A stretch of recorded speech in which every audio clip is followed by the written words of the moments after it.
Hello students, एक बार फिर से आप सभी लोगों का टारगेट गुरुकुल में स्वागत है। बीएचयू बनारस हिंदू विश्वविद्यालय से एलएलबी करना चाहते हो।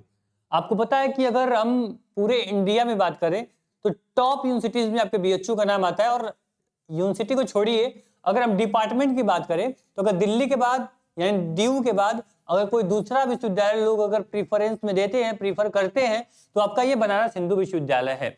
तो चलिए आज हम इसका निचोड़ पूरा जो भी इसमें इंफॉर्मेशन होगी, eligibility, seat, fees, hostels, attendance, facilities, सब कुछ आज हम क्या बात करने वाले हैं, बीएचयू आपके एलएलबी के बारे में डिटेल एनालिसिस करने वाले। बीएचयू से एलएलबी क्यों करें, कैसे करें, क्या फैसिलिटीज है, क्या इसकी सिलेबस है, कौन सा पेपर पढ़ना पड़ेगा और सीयूटी में मुझे क्या पढ़ना पड़ेगा, कैसे मेरा एडमिशन होगा, वो सब कुछ आपको एक वीडियो में हम बताने वाले हैं।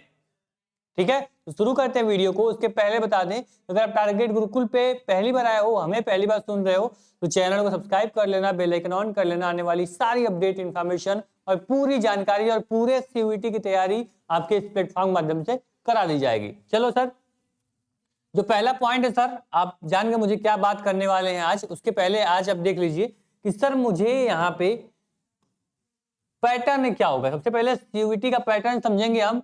तो एमसीक्यू बेस्ड टेस्ट होगा, बिल्कुल आपका क्या होगा, मल्टीपल चॉइस क्वेश्चंस आपके होने वाले हैं। तो इस पे आपका खास फोकस होना चाहिए, ना कि आपको राइटिंग स्किल पे भी काम करना है, क्योंकि रिटन एग्जाम नहीं होगा, पूरा एमसीक्यू होने वाला है। चलिए ठीक है, नंबर ऑफ क्वेश्चंस आपके रहेंगे 75, 75 क्वेश्चन आपके रहने वाले हैं। इसके बाद बात करें, each question will be carry 4 mark, यानी एक क्वेश्चन जो होगा वो क्या करेगा, 4 नंबर का होगा। ठीक, उसके बाद -1 की जो होगी वो नेगेटिव मार्किंग होगी।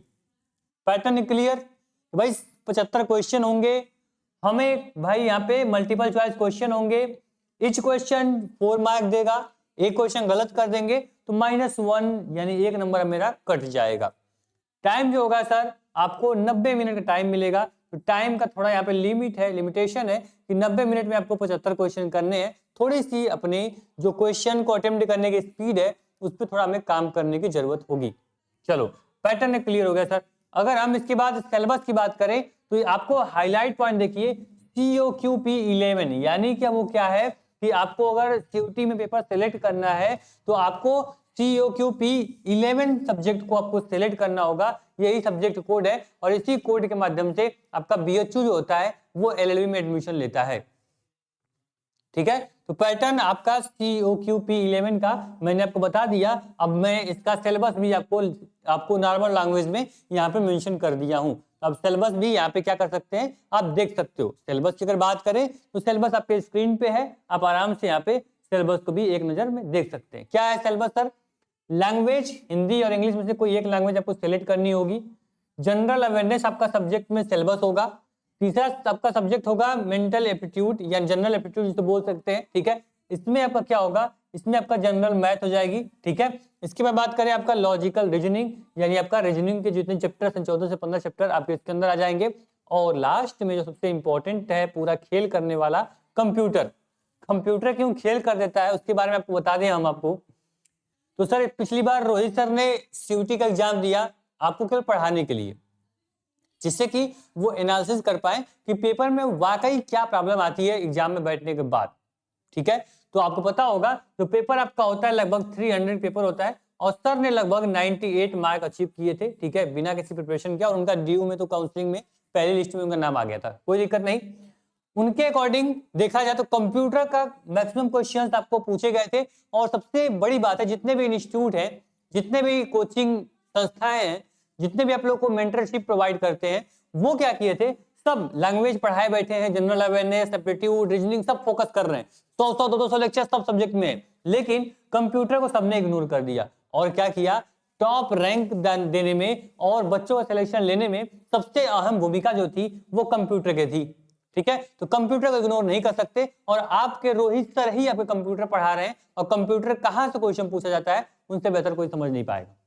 ठीक है, क्योंकि सीयूटी एक बार नहीं, 2 3 3 बार सीयूटी एग्जाम दिए सिर्फ आपको पढ़ाने के लिए, सिर्फ पेपर को एनालिसिस करने के लिए। चलो ठीक है, ये सिलेबस हो गया, इसको नोट कर लेना। ठीक, पेपर कोड याद कर लेना, COQP 11। जब फॉर्म भरोगे तो यही पेपर आपको सिलेक्ट करना है अगर बीएचयू से एलएलबी करना है तो। बीएचयू एलएलबी में सीट की बात करें, टोटल 300 सीटें आपके बीएचयू एलएलबी में आपको देखने को मिल जाएंगी। 300 सीटों के लिए आप फाइट होती है, और समझ लो कंपटीशन तो आप एक्सपेक्ट नहीं कर सकते हो उतना ज्यादा यहाँ पे जो कंपटीशन होता है। लगभग 1 लाख से अधिक फॉर्म में अप्लाई होते हैं बीएचयू के लिए, और उसमें से मात्र 300 बच्चों का सिलेक्शन होता है। तो पढ़ने वाले बच्चों के लिए ही सिलेक्शन यहाँ पे होगा। किसी सब्जेक्ट को इग्नोर करोगे तो फिर सिलेक्शन से बहुत दूर चले जाओगे। ठीक है, चलो कोई दिक्कत नहीं। लास्ट में आपको कैसे प्रिपरेशन करना है, एक स्टूडेंट को क्या उसकी मेंटेलिटी होनी चाहिए, क्या उसकी स्ट्रेटेजी होनी चाहिए, क्या रणनीति होनी चाहिए, उस पर हम लास्ट में बात करने वाले हैं। सीट हो गई सर, बात कर ले हम अगर आपके एलिजिबिलिटी की। एलिजिबिलिटी बहुत बड़ी नहीं है, आप किसी भी आप साइंस आर्ट कॉमर्स किसी भी आप स्ट्रीम से हो, आपका 50% नंबर होना चाहिए ग्रेजुएशन में, और आप क्या कर सकते हो, आप एलएलबी कर सकते हो। एक बच्चा पूछता है सर कि मान लीजिए मेरा बीए अभी चल रहा है, बीए मान लीजिए बीए बीकॉम बीएससी भी मेरा चल रहा है, मेरा क्या है, मेरा लास्ट इस बार ईयर है, लास्ट सेमेस्टर है, क्या मेरा फॉर्म भर सकता हूँ? बिल्कुल भर सकते हो। अपेयरिंग का ऑप्शन आता है, आप जब लास्ट सेमेस्टर में होते हो, ठीक है, तो आप अपेयरिंग में डाल के अपना फॉर्म फिल कर सकते हो। जब तक एग्जाम होगा, जब तक रिजल्ट आएगा, तब तक आपका भी बीए बीकॉम बीएससी कंप्लीट हो गया होगा। ठीक है, लेकिन हाँ एक चीज है, आपका 50% मार्क कंप्लीटली होनी चाहिए आपके ग्रेजुएशन में। ठीक है, तो ये एलिजिबिलिटी क्राइटेरिया है। अगर अब हम हॉस्टल की फीस की बात करें तो हॉस्टल की फीस जो आपको मिलेगी वो 4,875 रुपए आपकी हॉस्टल की फीस है। ठीक है, अगर हॉस्टल फैसिलिटीज की बात करें तो यहाँ पे हॉस्टल आपको 3 हॉस्टल मिलते हैं एलएलबी के लिए, डॉक्टर यहाँ पे भीमराव अंबेडकर, और उसके बाद आपका यहाँ पे क्या मिलेगा, भगवान दास, और आपका चाणक्य हॉस्टल है जो कि केवल लॉ फैकल्टी के लिए स्पेशली यहाँ पे आपको यहाँ पे दिया जाता है, बच्चों को प्रोवाइड किया जाता है। ठीक है, इसको आप क्या करेंगे, इसको आप ध्यान में रखेंगे। ठीक, तो क्या हो गया सर, हॉस्टल फीस कितनी है, 4,875। और वाकई हॉस्टल तो मतलब एक अलग लेवल का होता है, इसमें कई ऑप्शन रहते हैं, सिंगल सीटर भी हॉस्टल मिल जाएंगे, डबल सीटर भी हॉस्टल मिल जाएंगे, उसका अलग अलग चार्ज होता है। और हाँ, जो आपका मेस चार्ज होगा सर, ये आपका थोड़ा अलग होता है, यानी कि मतलब आपको पूरा 1 साल का जो फीस होता है हॉस्टल की, यानी बस आपको विश्वविद्यालय ये बोल रहा है कि बस आप यहाँ पे एडमिशन ले लो, मैं आपको केवल 4,000 अप्रॉक्स 5,000 रुपए में आपको पूरे साल रहने के लिए फैसिलिटीज प्रोवाइड कर दूंगा। सोचो कितना सस्ता आपके लिए हो जाता है यहाँ पे रहना। ठीक है, बाकी खाना लगभग हमें लगता है कि 50 से 60 रुपए आपको एक टाइम का खाना मिल जाता है हॉस्टल मेस में, तो उसकी अलग चार्ज आपको देना पड़ता है। ठीक है, तो ये आपका क्या हो गया, हॉस्टल फैसिलिटीज हो गई। ठीक, इसके बाद अगर हम बात करें सर आपके अदर फैसिलिटीज की, अभी हम फीस के बारे में बात करेंगे। इसमें आपको सर लाइब्रेरी मिल जाती है। ठीक है, इसके बाद अगर लाइब्रेरी मान लीजिए 2 लाइब्रेरी मिल जाएगी, एक आपकी कैंपस की जो डिपार्टमेंट आपका है लॉ डिपार्टमेंट, उसकी हर डिपार्टमेंट की अपनी अलग अलग लाइब्रेरी है। एक लाइब्रेरी आपकी आएगी सेंट्रल। ठीक है, सेंट्रल लाइब्रेरी मिलेगी जिसमें आप बैठ के पढ़ सकते हो, यानी लाइब्रेरी का कोई चार्ज आपको पे नहीं करना पड़ता है, लाइब्रेरी फैसिलिटीज आपको यहाँ पे इजिली मिल जाएगी। सेकेंड सर आपका ऑप्शन आता है सर कि आपको यहाँ पे क्या मिलेगा, आपको मेडिकल की भी सुविधा आपको क्या मिलती है, आपको मेडिकल की भी सुविधा मिलती है। मेडिकल सुविधा आपको पता होगा कि सर बीएचयू खुद एक यूपी में बात करें तो एक टॉप हॉस्पिटल में भी आता है। ठीक है, तो आपको स्टूडेंट्स को फर्स्ट प्रेफरेंस देके स्टूडेंट्स का यहाँ पे इलाज ट्रीटमेंट भी फ्री में होता है, उनको कोई नंबर भी नहीं लगाना पड़ता है और आराम से उनका इलाज भी होता है। तो ये आपका हो गया मेडिकल की सुविधा। ठीक है, इस प्रकार की बहुत सारी जो यहाँ पे आपके लिए जरूरतें हैं, हॉस्टल मैंने बता दिया, आपको लाइब्रेरी मिल गई, आपको मेडिकल मिल गया, आपको कैंपस मिल गया, अच्छे डिपार्टमेंट मिल गए, अच्छी फैकल्टी मिल गई। अब इससे बेहतर आपको क्या चाहिए, बस आप अच्छे होने चाहिए, आपकी स्ट्रेटेजी आपकी बेहतर होनी चाहिए, आप पढ़ने वाले बच्चे होने चाहिए। ठीक है, अब देखो हम आगे बात कर लें। उम्मीद करेंगे वीडियो काफी हेल्पफुल आपके लिए हो रही होगी। लास्ट जो हमारा पॉइंट हमने मेंशन करके यहाँ पे रखा हुआ है कि आप लोग की फीस के बारे में, अगर डिपार्टमेंट में आपको पढ़ना है तो यहाँ फीस कितनी लगती है, तो मात्र आपको 2,582 रुपए, यानी ठीक ठाक 3,000 रुपए भी नहीं लग रहे हैं, यहाँ पे आपको 2,582 रुपए में आपका पर एनुअल फीस आपकी सर है, क्या है, ये आपकी एनुअल फीस है। ठीक, ऐसा भी नहीं सेमेस्टर की फीस है, ये 1 साल की फीस जो रहेगी ये आपको देख सकते हैं 2,582 रुपए एनुअल फीस है। इसके बाद बात करें कि जिन बच्चों का पेड में होता है उनको क्या करना पड़ता है, 15,000 रुपए एक्स्ट्रा पे करने पड़ते हैं। मतलब विश्वविद्यालय कितना सस्ता है, इतनी अच्छी फैसिलिटीज आपको प्रोवाइड कर रहा है। इसलिए ये अगर इंडिया में बात करें, आपके इधर मान लीजिए कि आपके टॉप इंस्टीट्यूट के कॉलेज में बात करें तो आपको डीयू के बाद अगर कोई बच्चा प्रेफरेंस देता है तो ये बीएचयू इसलिए देता है, तो बीएचयू में सारी फैसिलिटीज है जो उसको चाहिए और साथ में इसकी फीस जो है बहुत ही कम में हो जाती है। ठीक है, वहीं डीयू साइड जाओगे तो आपको रहने का खर्चा भी एक्स्ट्रा है, कैंपस की फीस भी अच्छी खासी है, इसलिए बच्चा अपना प्रेफरेंस जो देता है वो बीएचयू को देता है। अब यहाँ पे देखना पेड सीट मतलब अगर आपका कट ऑफ में एडमिशन नहीं होता है, अगर आपका नंबर कम आता है, 2-3 number 4 number 5 number cut off से बाहर रहते हो, तो पेड सीट की अलग से कट ऑफ आती है और उसके लिए आपको देना पड़ेगा 15,000 रुपए एक्स्ट्रा फीस। ठीक है, तो आपको ध्यान रखना है, आपको रेगुलर सीट के लिए फाइट करना है, जिससे कम से कम में आपको यहाँ पे LLB की डिग्री मिल जाए और आपको सारी फैसिलिटीज भी मिल जाए। ठीक, तो आज इस वीडियो में आपने क्या क्या देखा मैं एक बार आपको बता दूं। इसमें आप देख लीजिए, इसमें आपने सभी कुछ यहाँ पे आपने क्या देख लिया, आपको यहाँ ने आप पैटर्न देख लिए, पैटर्न के बाद हमने क्या बताया, आपको सिलेबस पूरा बता दिया। सिलेबस के बाद अगर हम सीट की बात करें, सीट मैंने बता दिया आपको, एलिजिबिलिटी बता दी मैंने आपको, हॉस्टल बता दिया, उसके बाद हम फीस भी बता दी आपको। उसके बाद हमारा जो लास्ट पॉइंट आता है स्ट्रेटेजी, यानी जो हमारी टीम और हमने मिलकर आपके लिए बनाया है उसके बारे में बताना आपको जरूरी है, क्योंकि ऑलरेडी यहाँ पे हजारों बच्चे पढ़ रहे हैं, लेकिन कुछ बच्चे ऐसे भी होंगे जो टारगेट गुरुकुल को पहली बार देख रहे होंगे, हमें पहली बार सुन रहे होंगे।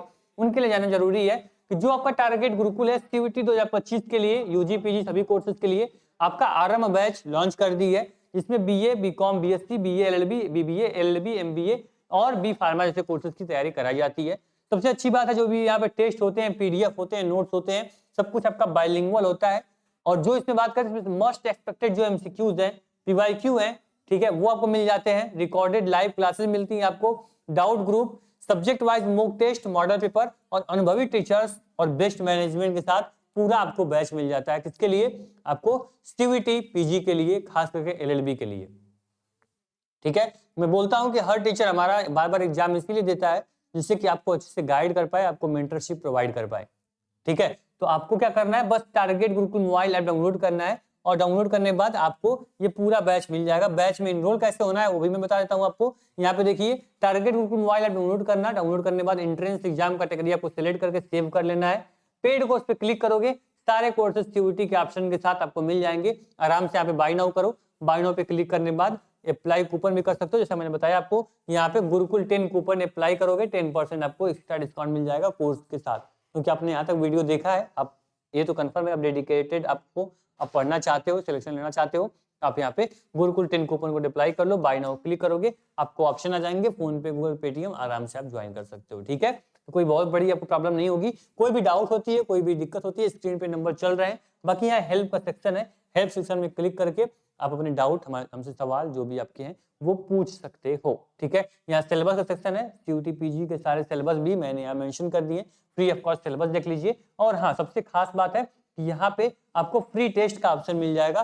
फ्री टेस्ट में जाओगे, वहां पे आपको CUET के टेस्ट भी हमने फ्री किए हैं, आप एक टेस्ट आप वहां पे देखिए, आप देख भी सकते हो कि मेरे अभी पढ़ाई का लेवल क्या है और मुझे कितनी मेहनत करने की जरूरत है। ठीक, तो एक one of the best batch जो आपके लिए रहने वाला है CUET के लिए, आपका आरंभ बैच, आप आरंभ करिए यहाँ से और अपने CUET जर्नी को आसान बनाइए। बाकी BHU के बारे में या फिर आप LLB के बारे में कुछ भी जानना चाहते हो, कमेंट बॉक्स में कमेंट कर